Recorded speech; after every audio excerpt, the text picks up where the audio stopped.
Trader von eToro kann jederzeit und egal wo ich bin investieren. Sogar in der Eistonne. Sorry about the ads, everybody. Well, Chef, the big differentiator, of course, for the J&J vaccine is that it's just one shot and you're done. But can you get the same level of protection with just one dose? Well, the numbers for the J&J vaccine were lower overall than for Pfizer and Moderna's vaccines. 66% efficacy in preventing moderate to severe COVID-19 globally. But a big reason for that is that J&J ran this trial across 3 continents, including in South Africa, where the troublesome B.1.351 strain of the virus caused a surge in cases. Efficacy there was 57%.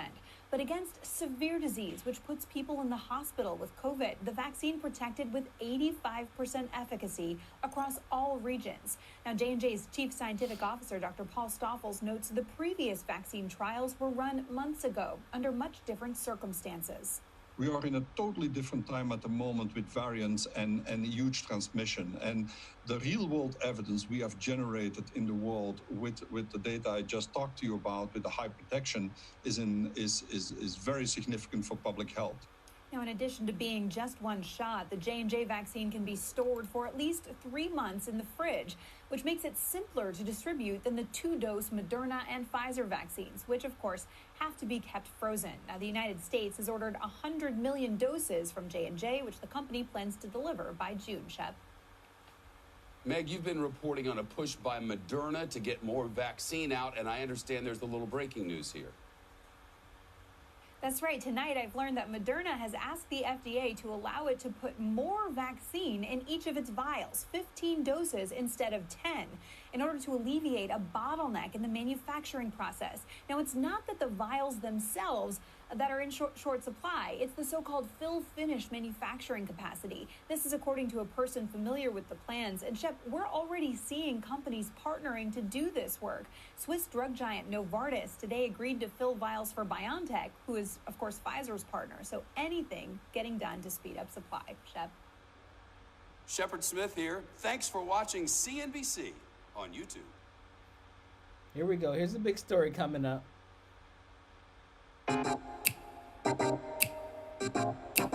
Yes. Now that's an ad. Okay.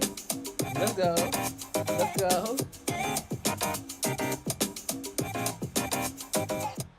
Let's bring in Lisa Berganza of Berganza Law. She is a former SEC branch chief, and she joins us now. All right. Thanks for joining us, Lisa. There's so much we don't know, but based on what we do know right now, do you believe the SEC will or should take action?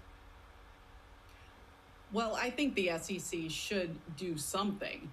The question is, should they take a precipitous action? And the good thing about the SEC is that it's a pretty thoughtful organization made up of people who really do some serious thinking before they take action.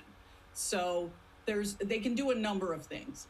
The SEC certainly will study this. They'll look at it in detail to see what happened. They have access to all of the data, so they really can see behind the scenes a lot of the stuff that we just don't know.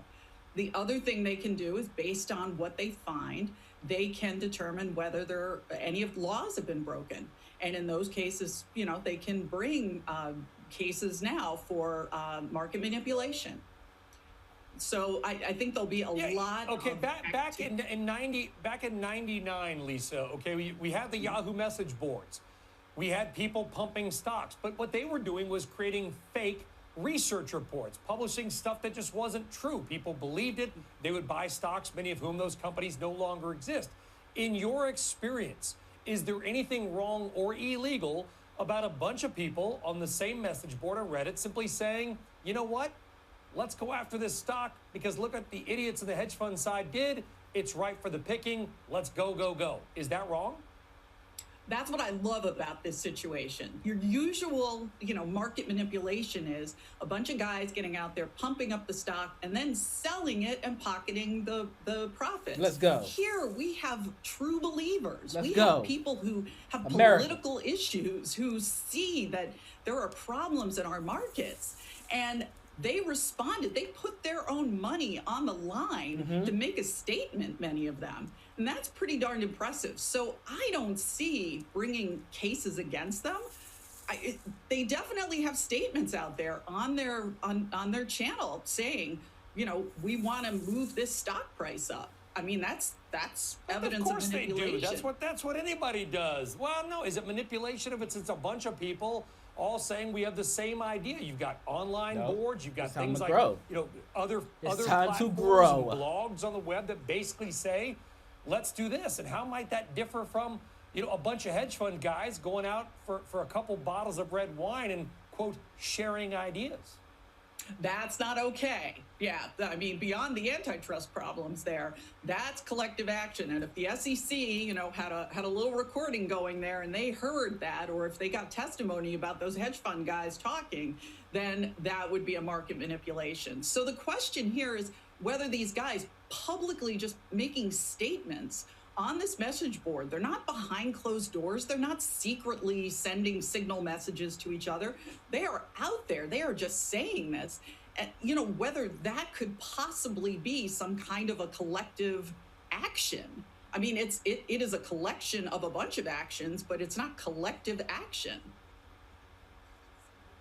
It may rewrite certain laws down the road. Lisa Berganza, we appreciate your insight. Thank you very much. Have a great Friday and a good weekend. Shepard Smith here. Thanks for watching CNBC on YouTube.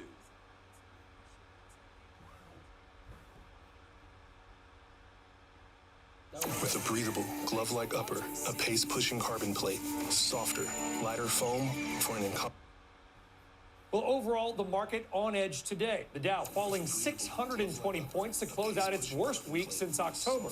The question is this: how much is what's going on with GameStop and Reddit and Robinhood going to impact the overall market, if at all? Let's bring in Jim Bianco of Bianco Research. And Jim, you're known as a bond guy, but you're a market guy. And this is now turning into a market story, because what a lot of people will say is that we can't just blame Robinhood. We can't just blame Reddit. The Federal Reserve, interest rate policy, money supply, 0% rates, that this was brewing a perfect storm, along with idiocy on allowing a stock to be shorted to 130% to its float. Sir. This is creating the perfect storm for something like this to occur. I agree. This isn't just that one thing happened. The easy policy by the Federal Reserve, the bailouts from the spring, helped to set a environment where people thought risk-taking the risk was reduced. I could take more risk, and that's what we've seen happen. We've seen more and more risk coming along the line. If you want to throw in the positive with the story, zero commissions, fractional shares, the information on the internet has made it easier for retail investors to invest. Throw in a couple of wins. Remember when Buffett sold his airlines and the airlines went up right after that? Or that they all ran into Tesla and they ran it up to $700 and it made it into the S&P 500. So now all of a sudden they've got the wind at their back. Then you come into a situation where the sizing of the short positions in some of these stocks, especially GameStop, this was just all wrong. It was way too big. They left themselves vulnerable to a big player coming in and squeezing them. And that big player is the collective of a lot of retail investors that started last week. Yeah, the wisdom of crowds. And to their credit, they figured it out. They looked at the data and said, wow, this company in this situation with 130% short on float, who knows how that happens? Where's the SEC regulation, SHO, which was supposed to prevent what they call naked short selling? Not exactly sure if it appeared here, but it certainly looks like it, Jim. Do you think this morphs into anything bigger? Here's the question. Yes, Again, it morphs. I don't want to speculate, of course. We don't know how big, but it's What gonna we get know big. is that Robinhood has now limited order flow on names that are not involved in this. Starbucks, AMD, General Motors. You have any idea why they may do that? I think Joe Saluzzi probably had the best explanation right before me, that it's probably something with the firm. But let's write this bigger. We've seen this movie before. The market is, I don't want to be careful of my words here, the market is worried about a contagion. We don't have one now, but this story is not over. If this continues to, if we see these short stocks continue to rally and the losses build, will people start missing margin calls? Will then the brokers be responsible for those margin calls? Will we then get a contagion somewhere down the line? Nobody knows. And that's what's the fear here. Look, there's the old joke, the window washer that falls off the 10th floor scaffolding as he passes the 3rd floor. So far, so good. But we don't know what the pavement is. Is it a big bale of cotton in a truck like Tom Cruise in The Firm? Or is it just cement down there at the bottom? So this story is still unfolding as we go forward. Well, it goes to market confidence as well. I mean, here you got some traders. Maybe they're new. Maybe they've been around a long time. Just because they're online doesn't mean they're new. The internet's been around for a while. Some of them were making a lot of money. They were outperforming the, quote, smart money. In some cases, maybe taking the smart money down. But the market is bigger than that, right? The market is also pension funds and just mom and pop. And We're we've been taking burned those by a too. couple recessions in the last decade in wild market swings, Jim. If we have some kind of liquidity issues or there's bigger problems where people can't take their money out, not saying there is, and I hope there won't be, it's already a shaky market confidence coming into this, is it not? No, it definitely is. And I think that is where the concern comes in. If this was just a story about the little guy versus the big guy, pull up your popcorn and let's see who winds up winning, that would be one thing. But this story could have a consequence beyond just the initial players, whether or not they win or they lose, if it metastasizes into something much bigger. And we'd have to wait and see. And the problem also might be, given the populace that's around this as well, too. I heard a great line that somebody said that the regulators have to act like they're not helping the masters of the universe, but they might have to help the masters of the universe. That's a little different than 2008, when they just basically came in and said, we have to bail them out because it was the risk of the financial system. But now they can't just say that outright. They have to walk that fine line. Let's hope it doesn't come to that. But that's what the fear is, that if it does, the pushback about trying to, calm the financial system will be far, far greater than we've ever seen before. Yeah, Yes, but and sir. to Joe's point, to calm it down, Joe did say we have seen this kind of stuff before. It was a lot of people on one or two stocks that maybe was not expected. Let them take the weekend, get the house in order, and see what happens on Monday morning, certainly. But we appreciate your views. Jim Bianco, Bianco Research. Jim, thank you very much. Good one. That was a good one. Shepard Smith here. What is up Thanks with for Shepard watching Smith CNBC dude, bro? on YouTube. I can't stand his face. God.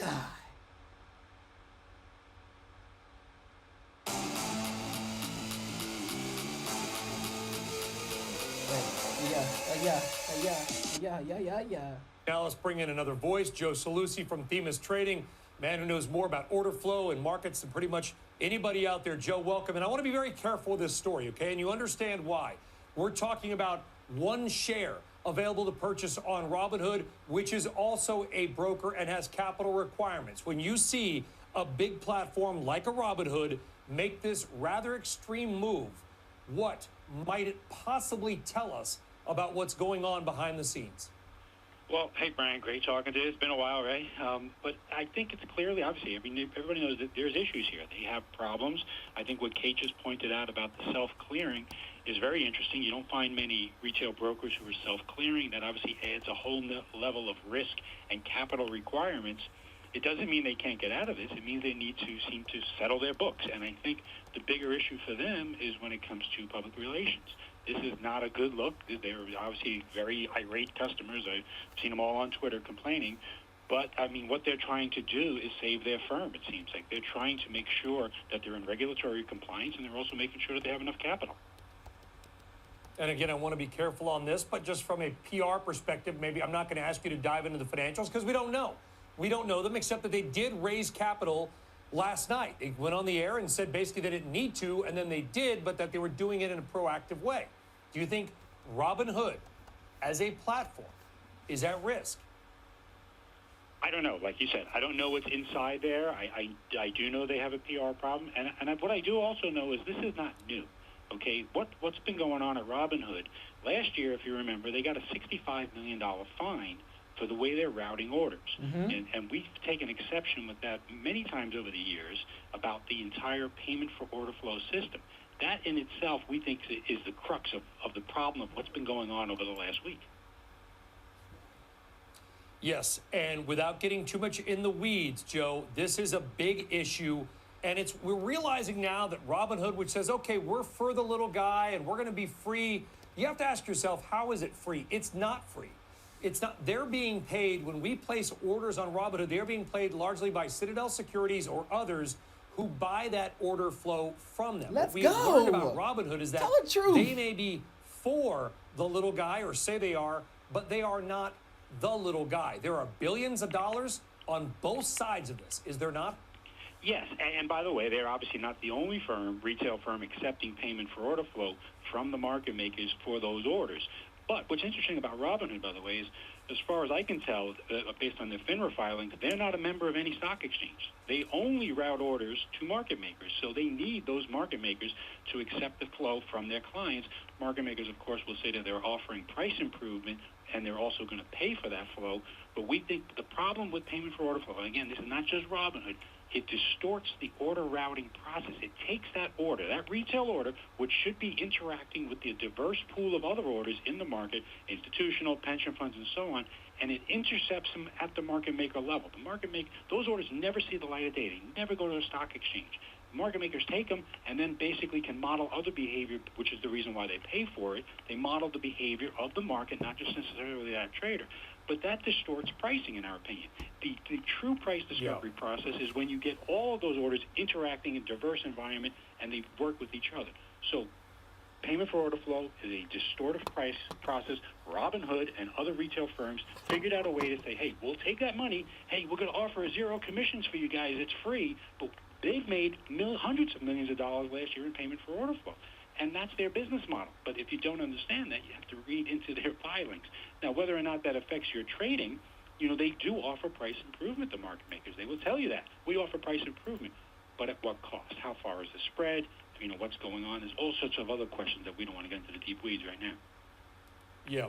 Yeah, well, I would say that being able to maybe only buy one share would be an impact on many of their customers. To your point, many of whom, of course, were irate. The two founders were, or maybe still are, considered billionaires. A lot of money at stake. Joe Saluzzi, always appreciate your point of view. Thank you very much. Joe Saluzzi. Brother Joe. Shepard Smith here. Thanks for watching CNBC on YouTube. Got another good video coming up. Oh, Tachchen, Per Mertesacker hier. Mit dem Copy-Trader von eToro kann ich jederzeit und egal wo ich bin investieren. A wild week. For those who didn't really get that video, I'm pretty sure a lot of you did because I understood it. And I am not a professional. I am not a certified technical analyzer. I do not offer financial advice. But what they pretty much said is that they weren't ready. They weren't ready. People weren't ready for so long. So much has been going on behind the door, behind the curtain, that those men being on the position that they're on can't do what we've done. And that's why what's happening is history.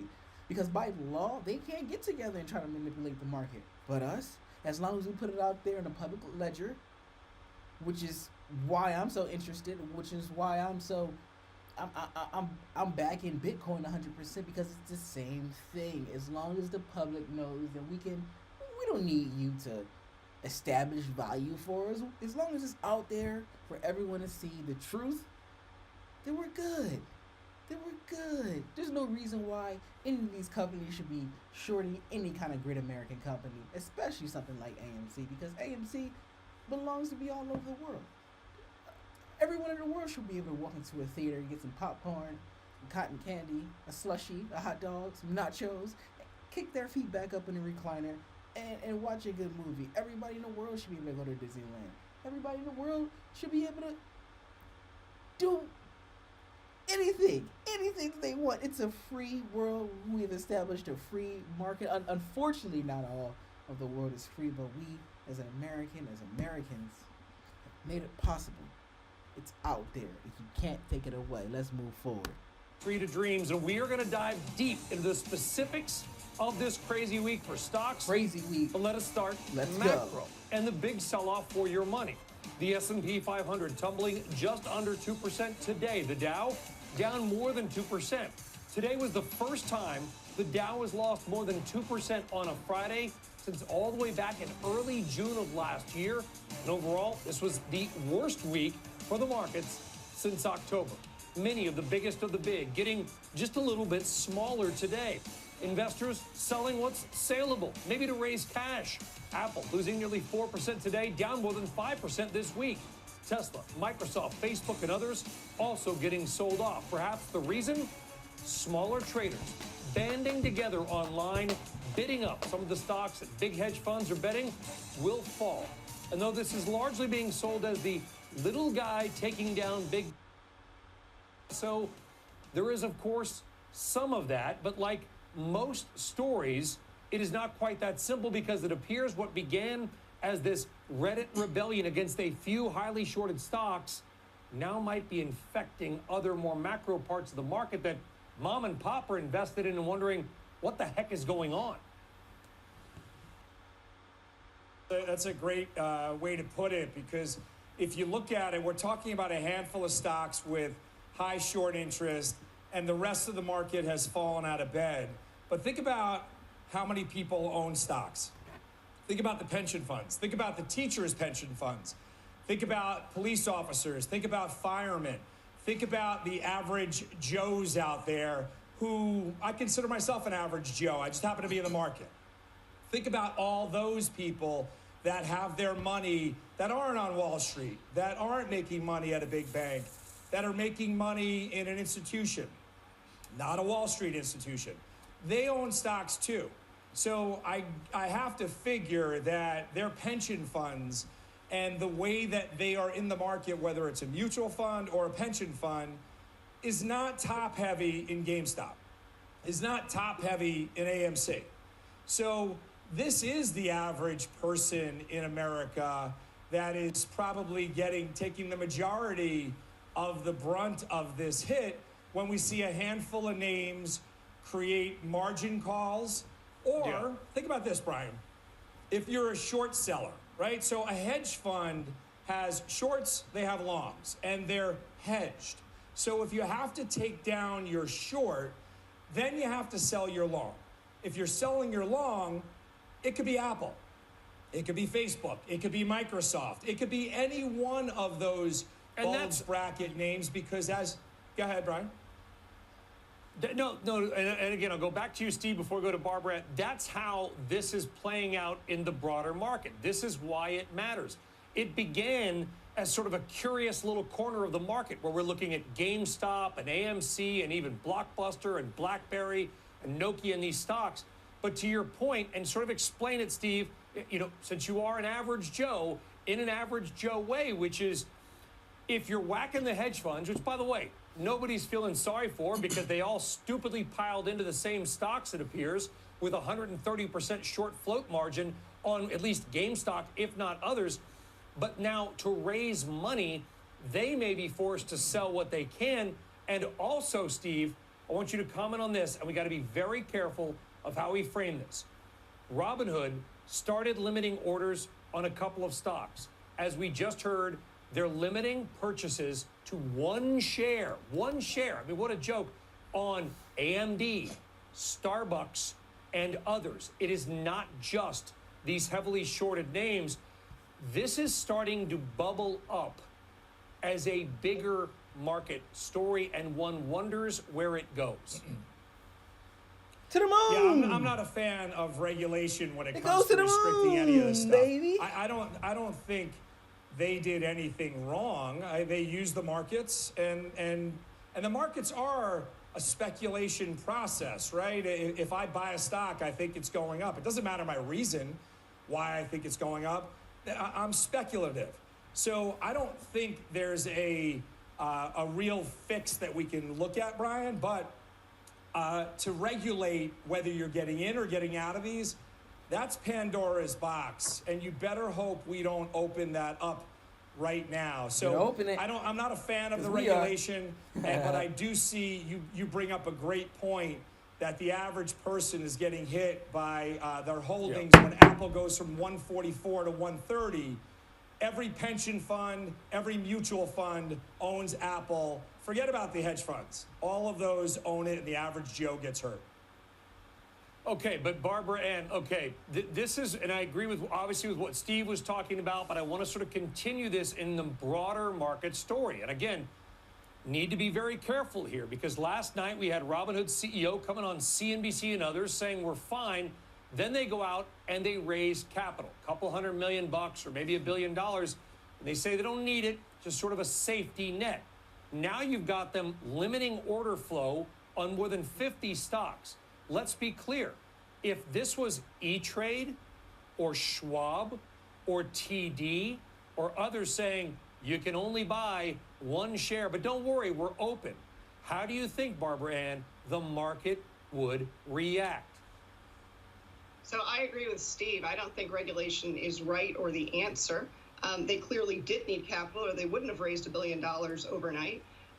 This is really a David and Goliath story, and they're risking really upsetting David, right? And so that is never a good strategy. In this scenario, I think the hedge funds are the dumb money, right? Every experienced hedge fund manager knows you do not short a stock with 138% short interest. And you also look at what is the cost of borrowing those shares. In the case of GameStop, it was an annualized 120%. Well, the maximum you can make on a short is 100%. So let's just do this math. In terms of risk and reward, which is what investing is, the retail guy nailed this. So the hedge funds overstayed their welcome in these shorts. And all day I've been getting emails as a long short manager telling me my long short fund is done. Shorting is dead. And I don't think that's true. If you are a smaller manager, you can take advantage of extraordinary short opportunities.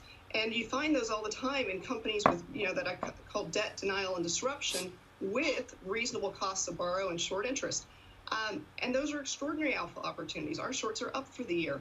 But is shorting over for these behemoth billion-dollar funds that are crowding into these names?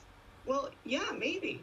And, in terms of risk reward, if you have to short these heavily shorted names, wouldn't be going long vol on these names be better? Long volatility. Yeah, maybe. Bono, okay. I talked to a trader earlier about this, and here's the irony. He said he thought that, bizarrely, there might be more shorts now going in on GameStop, that you're not running the shorts off. You're running the current shorts off, but if you hate the stock and you think it's going to drop and the price keeps going up, at some point, you might have more shorts come in at the top. A, do you believe that that could happen, or GameStop will finally be left alone? And do you think that this battle will either continue or even exacerbate next week? It'll continue, but eventually we'll leave it alone. Okay, well, Brian, how much time you got? Pull That's up a what the seat, movement because is. it's going to be a long one. We got to keep moving. Listen, I got 2 hours, man. We're going to 7 o'clock live, brother. We're good. I hear you, my man. So yeah, let me try to take this down in bite-sized pieces, because this is certainly a large meal to try to digest here. So first of all, what I'm seeing is a risk-off, risk-on posture, and let me dive into that. What I'm seeing is you're seeing equities pull back, which suggests risk-off, as we've seen in prior high-vol regimes, but you're seeing outperformance in the most speculative pockets of the market. Right? So it looks like risk off, but when you adjust for things like Sharpe ratios and probabilities, you're actually taking on more risk, even though the overall market looks like it's pulling back. When I see names like Apple, Facebook, TSM, AMD moving, the percentage moves in those are 2/3, 75% of names like Carnival Cruise. It's kind of Royal Caribbean. It's absurd to me. And so for me, it's an opportunity. You've all spoke about pension funds and core holdings. It's an opportunity for you to add juice to your portfolio, because you're now getting into solid companies that have blown out earnings at a discount, and you're also dampening volatility in your portfolio, because the reason why people are also willing to sell those names is because they don't expect them to have the same volatile moves. So it's a self-fulfilling prophecy. As far as this GME situation is concerned, for now onto our second course, what I'll say is, yeah, it would not surprise me if there are also institutions retrenching with their shorts. And this is where the regulation comes in. That is part of the listed market by design. You've got to disclose what you have. It's on the tape. Everyone can see it. But for that, you get anonymity. So I'm with the crew here. It's not for us to step in and say who can and who can't. And it's preposterous to suggest that we're saving people from themselves. Save people when they're hurting, not when they're making money.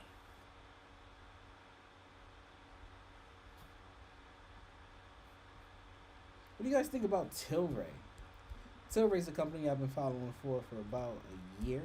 I love what they're doing. They grow cannabis, of course. You know, I'm in love with it. Here's what Mr. Kramer had to say about it. We now have we will have the biggest cannabis company as a Tilray and APHA merge in this all-stock deal, likely value of almost $4 billion. We just talked to Boris Jordan yesterday of Curaleaf. They're going to be surpassed in terms of, I think, size, overall size. Look, this market, Tilray, 22 million shares. You traded. Look, the younger people, not the institutions, love these stocks. Irwin Simon, over and over again, he's profitable. He talks about that grow generation. I like that, but that's a roll-up. I want people to be careful of these. Canopy has a lot of money. Be careful because you really need federal legislation to make this thing work. And so far, I don't see Mitch McConnell endorsing it in the Senate. The House, they've got. But David, remember, right now you can't take credit cards. They have to do cash. I mean, there's a lot of restrictions on it to make it so that it's not like gambling, which is now in almost every state. Yeah, and that's why they still want the federal, to your point, even though state by state, they certainly are, even states that, Boris referred to it yesterday as that green wave. You saw all these states legalizing. Well, every state that it's on the ballot approves it. Until it becomes federal, to your point, especially in terms of things like payment, it's yet to sort of see its real growth phase that they're all hoping for. No, it's been pun such intended. a bust. I mean, let's just admit it. But I mean, remember when this thing, Jim, remember when this thing, talk about speculation. I mean, it's not as though it hasn't existed in our market prior to this current period. Tilray was, what, $150 at one point? Well, remember, you couldn't borrow the stock because the borrow was so expensive. Yeah, an unfortunate run up there because what happened is there was a big short squeeze. But and we should point out Irwin Simon ran Hain Celestial. And Afria will actually own 62% of the combined company, even though Tilray's is the stock that's being used as the currency here. Let's go. Let's go. Did you just hear what he said? Again, there's another opportunity for us to make some money. And I'm telling you guys, get with it. I've never been this passionate about anything. I'm telling you, there's an opportunity to make some money. I'm going to replay this one more time for you. Let's go. Remember, you couldn't borrow the stock because the borrow was so expensive. Yeah, an unfortunate run up there because what happened is there was a big short squeeze. Here we go again with this short squeeze. Tilray is the largest cannabis company in the world. After merging with Altria, Tilray is now the largest cannabis company in the world. And the reason why I like Tilray is because they're headquartered in Canada. They got their foot in Canada, but their factory is actually in Portugal. Portugal, which is on the west side of Spain. Spain is to the left of France. And this is what makes it so interesting because there's another article in here that I can't find yet. But if you go, do some research. Do some research. If I see it again,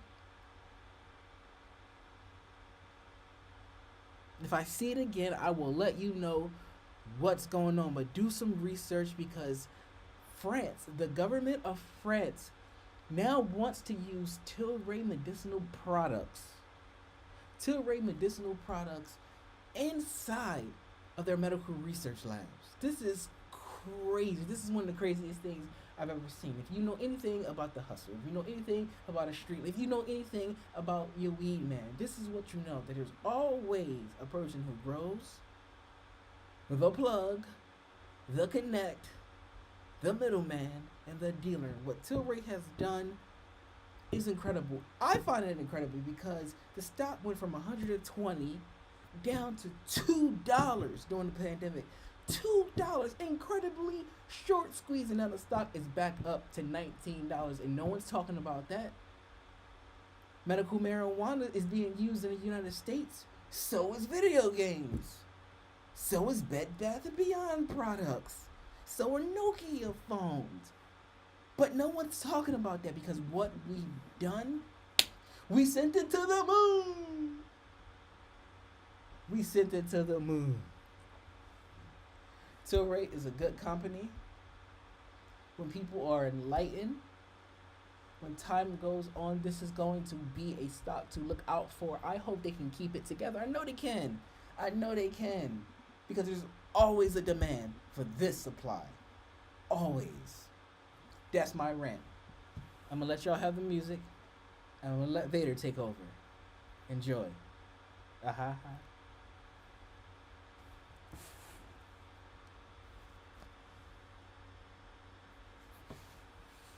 Damn.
I just want to get your thoughts. I mean, we've been talking about it today, this GameStop phenomenon, what's taking place, sort of a populist move, at least by, in part, retail investors, and an epic short squeeze that's playing out in that stock right now.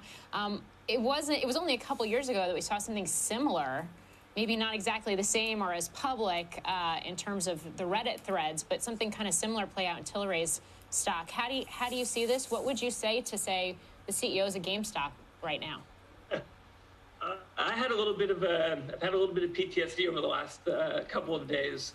I remember getting 5 different calls from NASDAQ in a single day about our stock being halted because the short sellers were being squeezed so badly. I think that the short sellers lost something like $600 million on that particular day, September 19th, 2018.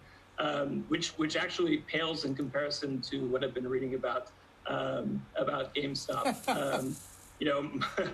My advice to those CEOs would be that at times like this, your company is not your stock, and your stock is not your company. And so to keep it all in perspective as these very unusual market dynamics are taking place.